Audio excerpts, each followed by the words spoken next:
Father Marin, a seasoned archaeologist and priest, uncovers an ancient artifact during a dig in Iraq. The relic, a small but ominous statue of Pazuzu, a demon of ancient lore, stirs unease. As Marin gazes at the unsettling figure, the distant calls of workers blend with the eerie silence of the desert. This discovery marks the beginning of a dark journey. In the quiet suburbs of Georgetown, actress Chris McNeil leads a seemingly perfect life. A single mother to 12-year-old Reagan, Chris is juggling the challenges of motherhood with the demands of her career. Their spacious home, filled with warmth and laughter, feels far removed from the looming threat introduced in Iraq. But as the days pass, subtle signs hint at an unseen presence within their home. One evening, Reagan stumbles upon a dusty Ouija board in the attic. Initially a harmless curiosity, the board becomes her gateway to an entity she calls Captain Howdy. Chris, dismissing it as a child's imagination, pays little attention to her daughter's newfound friend. But this interaction sets the stage for something far more sinister. Reagan begins to change. The once sweet and cheerful girl grows irritable, prone to violent outbursts. Her once bright laughter turns into chilling silence, and Chris notices strange noises echoing through their home at night. Objects move inexplicably, and an icy chill seems to permeate Reagan's room. These unsettling events are only the beginning. Desperate for answers, Chris takes Reagan to a series of doctors. Despite numerous tests and procedures, the results are inconclusive. The doctors attribute her behavior to psychological distress, but their explanations fail to account for the supernatural phenomena Chris has witnessed firsthand. Frustrated with modern medicine, Chris turns to Father Damien Karras, a local priest and psychologist. Father Karras is grappling with his own crises. His faith is wavering after the recent death of his mother. Initially skeptical, Karras agrees to observe Reagan, not fully prepared for what he is about to witness. When Father Karras meets Reagan, he is met with horrors that defy explanation. The young girl, now unrecognizable, speaks in tongues and exhibits impossible strength.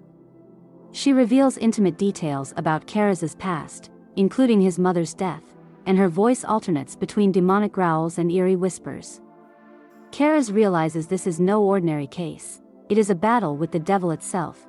The church decides to bring in Father Marin, a veteran exorcist, to lead the ritual. Marin arrives late one foggy night, his silhouette illuminated by the glow of a street lamp. His calm demeanor hides a deep understanding of the evil they are about to face.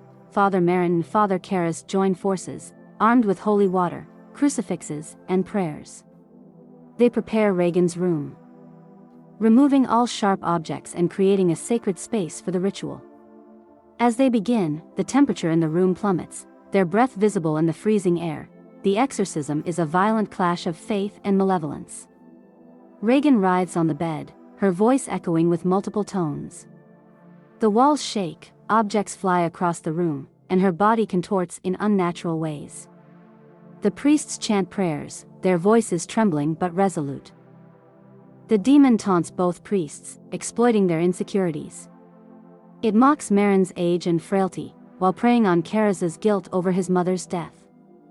The psychological attacks push the priests to their limits, but they refuse to falter. Father Marin, drawing on years of experience, takes command. His unwavering faith becomes the cornerstone of the ritual, even as the demon grows more aggressive. He continues the prayers, his voice cutting through the chaos like a beacon of light. Reagan's appearance becomes more grotesque as the exorcism progresses. Her skin turns ashen, her eyes glow with an unnatural light, and her voice becomes inhuman. Yet, through the terror, the priests see fleeting glimpses of the innocent child trapped within.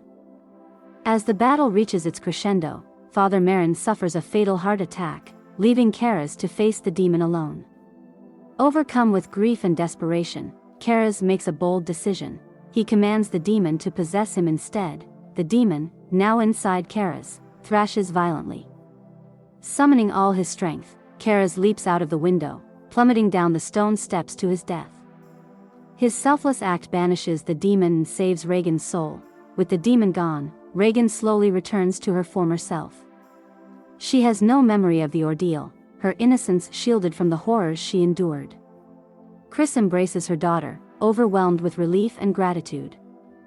Chris decides to leave Georgetown, seeking a fresh start for herself and Reagan.